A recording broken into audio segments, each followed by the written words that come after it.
Shalom Bapak Ibu Saudara yang dikasihi Tuhan. Seri pengajaran hari ini berjudul Hidupku Bukan Aku Lagi.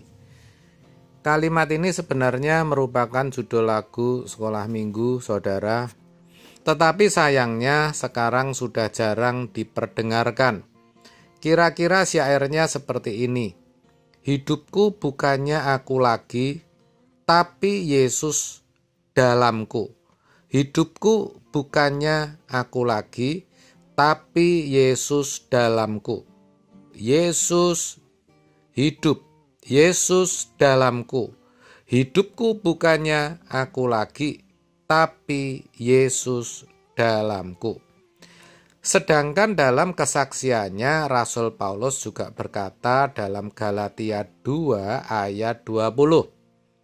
Namun aku hidup, tetapi bukan lagi aku sendiri yang hidup, melainkan Kristus yang hidup di dalam aku. Dan hidupku yang kuhidupi sekarang di dalam daging adalah hidup oleh iman dalam Anak Allah yang telah mengasihi aku dan menyerahkan dirinya untuk aku. Saudara, pertanyaannya, kenapa Paulus bisa berkata, hidupku bukannya aku lagi? Padahal itu tidak mudah. Jawabnya karena Paulus percaya bahwa dirinya telah ditebus. Bahkan di bagian Alkitab yang lain, ia juga mengingatkan orang percaya akan karya penebusan Kristus dan konsekuensinya. Dalam 1 Korintus 6 ayat 19 sampai 20 dituliskan, atau tidak tahukah kamu bahwa tubuhmu adalah bait Roh Kudus yang diam di dalam kamu, Roh Kudus yang kamu peroleh dari Allah, dan bahwa kamu bukan milik kamu sendiri, sebab kamu telah dibeli dan harganya telah lunas dibayar. Karena itu, muliakanlah Allah dengan tubuhmu. Dari sini semakin jelas bahwa sesungguhnya kita sebagai orang percaya telah dibeli. Artinya telah ditebus dari semua dosa kita. Dan harganya pun telah lunas dibayar.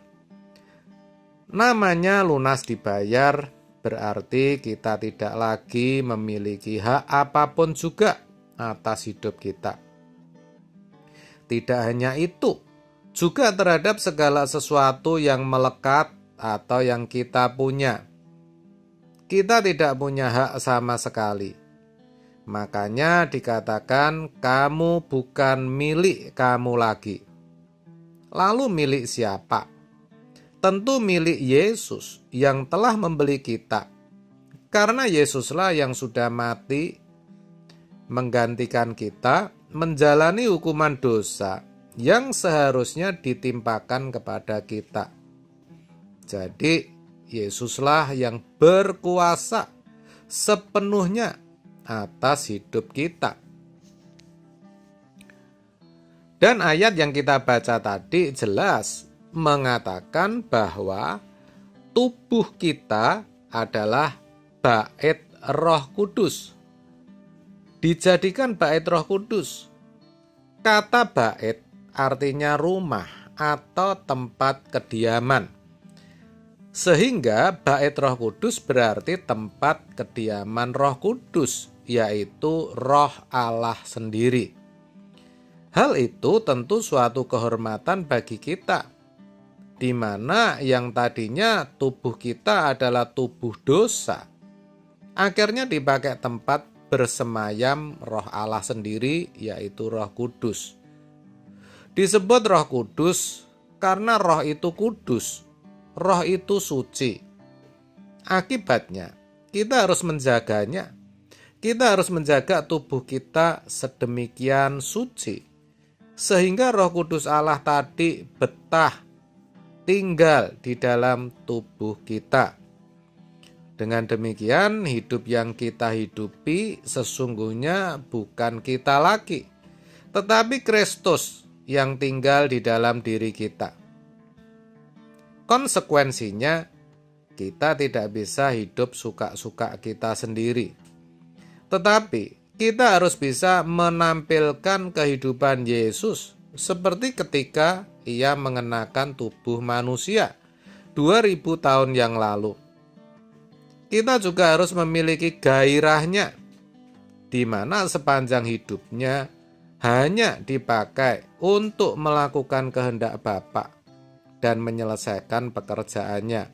Yohanes 4 ayat 34. Kita juga harus berjuang untuk hidup kudus seperti Yesus yang walaupun bisa berbuat dosa, tetapi memilih untuk tidak melakukannya.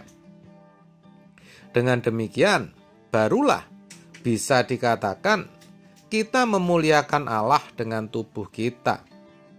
Dan itulah yang Tuhan mau, yang Tuhan kehendaki. Sayang sekali, kebanyakan orang Kristen tidak menyadari akan hal ini. Sehingga hanya sedikit, bahkan sedikit sekali yang berusaha untuk bisa mengenakan hidup Yesus. Padahal hidup seperti Yesus adalah kemutlakan, keharusan bagi setiap orang percaya. Dituliskan dalam 1 Yohanes 2 ayat yang ke-6, barang siapa mengatakan bahwa ia ada di dalam Dia, di dalam Yesus, ia wajib hidup sama seperti Kristus telah hidup. Jadi tidak heran kalau kita dapati pada umumnya orang Kristen tidak berbeda dengan kebanyakan orang beragama. Bahkan tidak sedikit yang justru lebih jelek. Untuk itulah, melalui kebenaran ini, mari kita menyadari saudara, bahwa sebagai umat tebusan, sesungguhnya hidup kita bukan milik kita lagi. Kita harus bisa hidup seperti Yesus. Kalau tidak, itu sama artinya kita tidak menghargai pengorbanannya.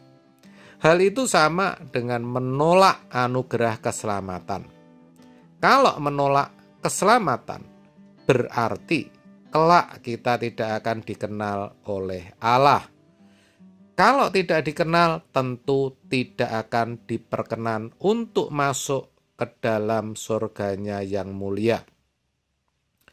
Berarti kita akan terpisah dari Allah selama-lamanya. Mengerikan.